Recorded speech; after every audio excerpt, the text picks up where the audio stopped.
Kebangkitan Nasional, dan saya moderator akan mengenalkan, yaitu yang ke satu Aprina sebagai monotolem, yang kedua Azhar Haidar yang akan tanya jawab, yang ketiga akan Firman Afi sebagai pemateri. Nah, dan saya sebagai moderator. Langsung saja Afan Firman Afi yang akan menjelaskan tentang asal-usul Kebangkitan Nasional. Dipersilakan. Assalamualaikum warahmatullahi wabarakatuh. Berdirinya saya di sini, saya ingin menjelaskan asal-usul Kebangkitan Nasional. Zaman dahulu sekitar 1800-an, negeri Indonesia sedang dijajah oleh negeri Belanda. Bangsa Indonesia hidup dalam penderitaan dan kebodohan selama ratusan tahun lamanya, tepatnya 350 tahun. Kemiskinan merata di seluruh Nusantara dan tingkat kecerdasan rakyat semakin rendah. Namun Belanda telah merencanakan sesuatu, yaitu dengan mendirikan beberapa sebagai tenaga pendidikan untuk mengajari para bangsa Indonesia agar mendapatkan pelajaran. Namun Belanda memiliki niat lain, yaitu agar bangsa Indonesia dapat lebih dimanfaatkan untuk membantu perusahaan-perusahaan mereka yang akan didirikan di Indonesia.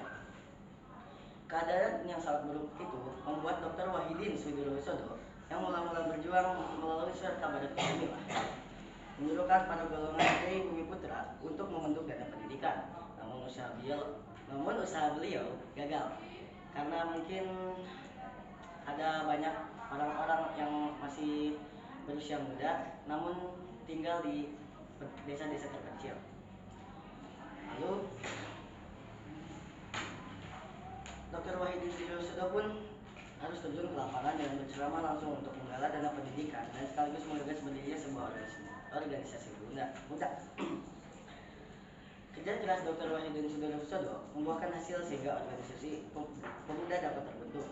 Organisasi tersebut kemudian diberi nama Budi Utomo. Budi artinya perangai atau tabiat, sedangkan Utomo berarti baik atau luhur.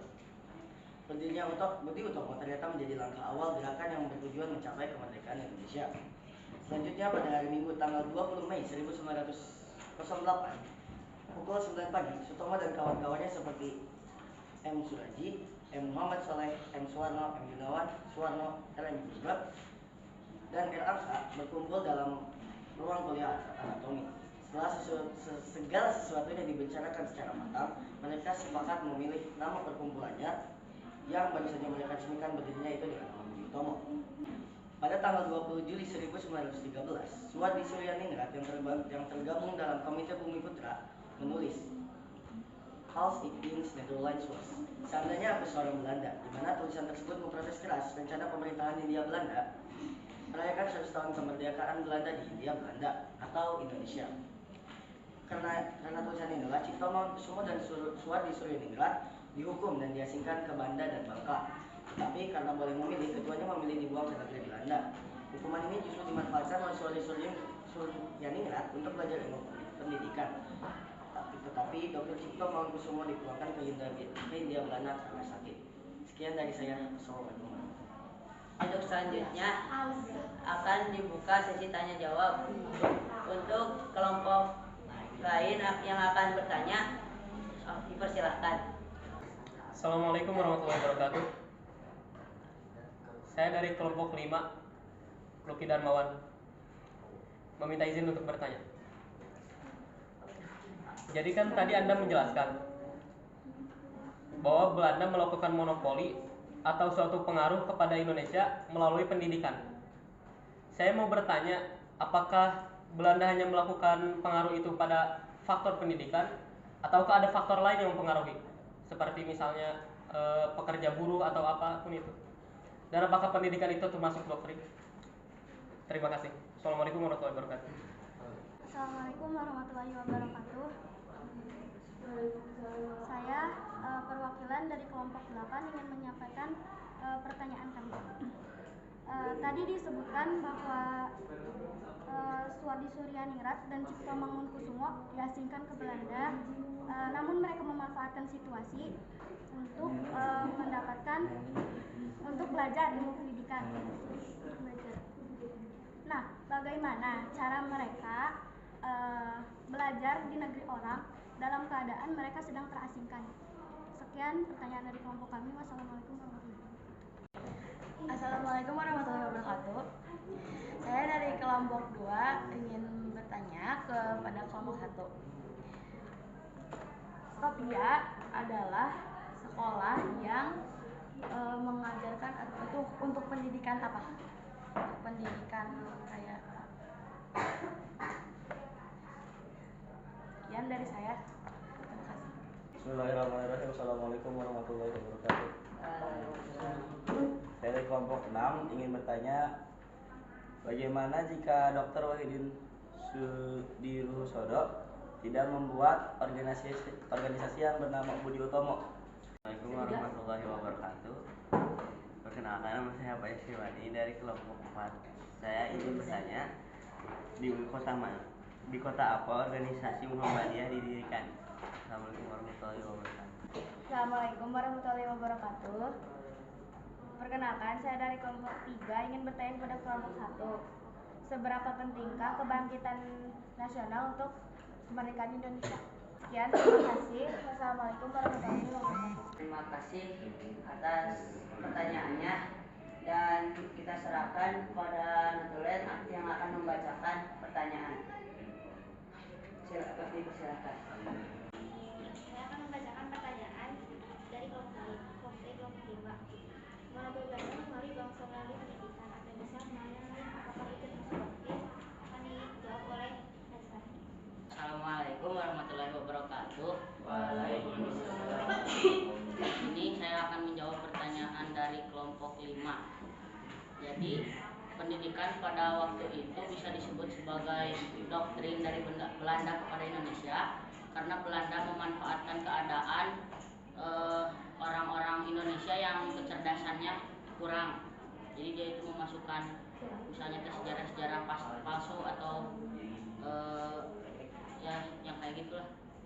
Selain Dari pengaruh Belanda, apakah saja dari pendidikan?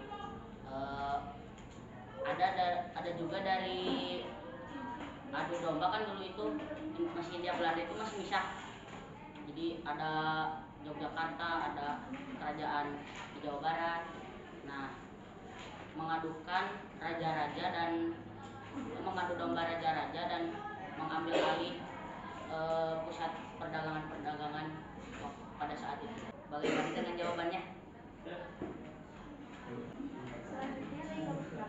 Bagaimana cara mereka belajar di negeri orang secara mereka sedang terasingkan? Akan dijawab oleh Hasan. Untuk pertanyaan, jadi cara orang-orang terdahulu, cara Dr. Cipto Mangunkusumo dan Suwardi Suryaningrat pada saat belajar pada saat itu, menurut saya mereka itu ya tinggal belajar, soalnya kan di sana juga gak ada yang kenal karena kan terasingkan. Bagaimana dengan jawabannya? Selanjutnya dari kelompok 2. Sofia adalah sekolah yang mengajarkan pendidikan seperti apa? Sofia mengajarkan tentang kedokteran. Bagaimana dengan jawabannya? Selanjutnya dari kelompok 6. Bagaimana dampak jika Dr. Wahidin tidak membuat organisasi Budi Utomo? Dampak jika Dr. Wahidin Sudirohusodo tidak mendirikan organisasi Budi Utomo, mungkin Indonesia akan merdeka lebih lama. Jadi akan lebih, dijajahnya itu akan lebih lama karena organisasi Budi Utomo itu seperti batu loncatan kepada kebangkitan nasional. Bagaimana jawabannya? Kota mana Muhammadiyah didirikan? Muhammadiyah didirikan oleh Kiai Haji Ahmad Dahlan di kota Yogyakarta. Bagaimana dengan jawabannya? Selanjutnya dari kelompok 3. Seberapa pentingkah kebangkitan nasional untuk Indonesia? kebangkitan nasional itu sangat penting. Karena jika tidak ada kebangkitan nasional mungkin Indonesia akan merdeka lebih lama. Dan jadi kebangkitan nasional itu lebih tepatnya sebagai batu loncatan dari batu loncatan Indonesia untuk merdeka. Bagaimana dengan jawabannya? Sekian dari kami. Terima kasih atas perhatiannya. Mohon maaf bila ada kesalahan. Hasbunallahu wa ni'mal wakil, ni'mal maula wa ni'man nasir. Rabbi yasir wa in ya karim. Wassalamualaikum warahmatullahi wabarakatuh. Waalaikumsalam.